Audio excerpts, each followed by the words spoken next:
Hai semua dan selamat sejahtera kepada semua penonton. Hari ini saya nak membincangkan soalan-soalan biologi tingkatan 4 bab 2. Okey, korang boleh refer soalan ni ke buku teks tingkatan 4 biologi iaitu bab 2 praktis sumatif 2 ya.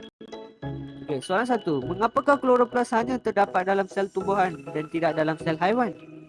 Okey, sebelum tu saya nak explain sedikit tentang kloroplas, fungsi kloroplas dan ciri-ciri kloroplas. Jom. Okey, kloroplas ini adalah sejenis organel yang hanya berada dalam sel tumbuhan sahaja. Mengapa?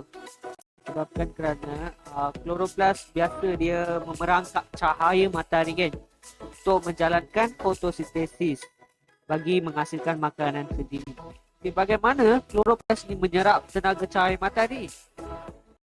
Okey, dalam kloroplas dia mempunyai klorofil iaitu berfungsi sebagai memerangkap cahaya matahari dan menukarkan kepada tenaga kimia seperti glukosa semasa fotosintesis lah. Okey, jom pergi kepada soalan. Okey, kenapa kloroplas hanya terdapat dalam sel tumbuhan dan tidak dapat dalam sel haiwan? Adakah haiwan menjalankan proses fotosintesis ataupun dia menghasilkan makanan sendiri? Tidak. So, kloroplas hanya terdapat dalam sel tumbuhan bagi menghasilkan makanan sendiri semasa fotosintesis. Okey, soalan 2. Huraikan pembiakan Essex yang dijalankan oleh amoeba. Okey, jom kita tengok bagaimana amoeba menjalankan proses pembiakan Essex. Amoeba menjalankan proses belahan kedua.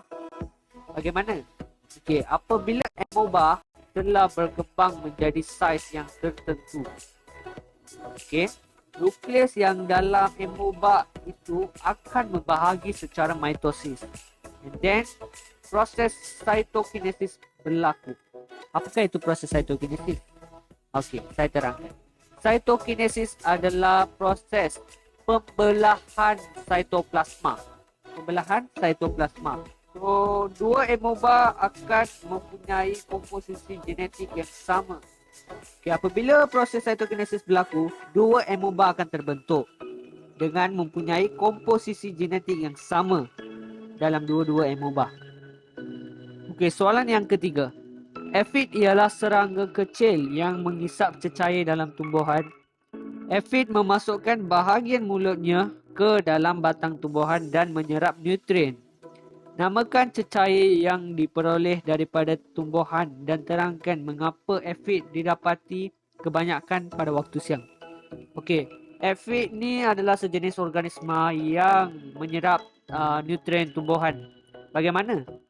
Okey, so aphid akan hadir pada waktu siang disebabkan kerana waktu siang kan biasa berlaku proses fotosintesis. So, masa proses fotosintesis, dia akan menghasilkan banyak bahan organik, banyak bahan nutrien yang terhasil. So, bahan nutrien itu akan mengangkut daripada daun ke akar melalui phloem. Kan tumbuhan mempunyai dua tisu, iaitu tisu vaskular, tisu xylem dan tisu phloem.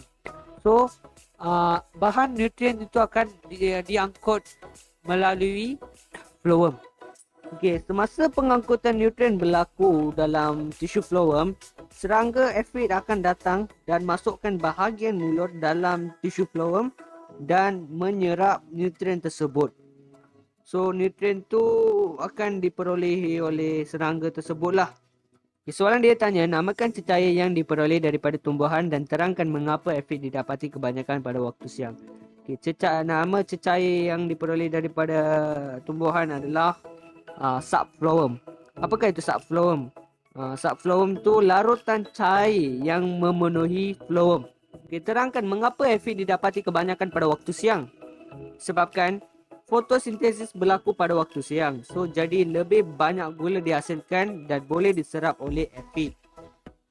Soalan 4. Darjah 1 menunjukkan sel tumbuhan. Nyatakan ciri P dan fungsinya.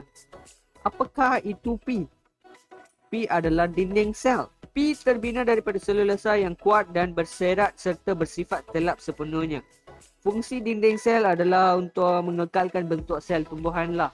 Dinding sel juga berfungsi untuk menyokong tumbuhan yang tidak berkayu. And that's all. Thank you so much for watching this video. Saya berharap video ni akan membantu kamu untuk menjawab soalan ni lah. Soalan biologi.